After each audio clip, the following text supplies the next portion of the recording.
अल्हम्दुलिल्लाह वस्सलातु वस्सलाम अला रसूलिल्लाह। ग्रुप आपके मसाइल और उनकाल ग्रुप में सवाल आयो है त ईद पुञाणा हिकिड़ी नेक मोमिन बानी ॻोठ वारनि सां गॾु उम्रे ते वञणु चाहे थी त हक़ीक़त में इन जो कोई महरम इन सां गॾु आहे न। कुरो उमिरो थींदो या न थींदो।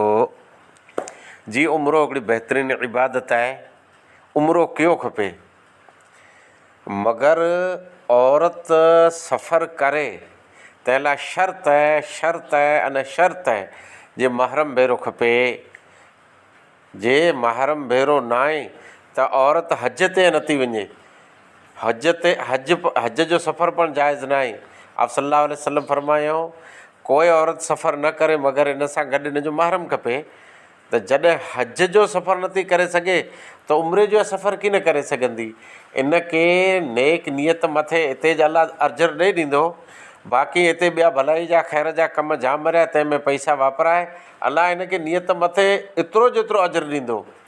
भुज में पंहिंजी शिफ़ा हॉस्पिटल बने पई, तंहिंमें ई दान करे छॾे।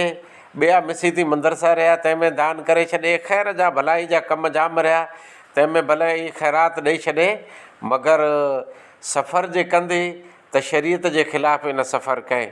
ऐं इहो नथो चवां जे गुनहगार थींदी, मगर शरीयत जे ख़िलाफ़ु जेको शख़्स करे थो भला उहो सवाब जे हक़दार आहे। वाख़िर दवाना अल्हम्दुलिल्लाहि रब्बिल आलमीन।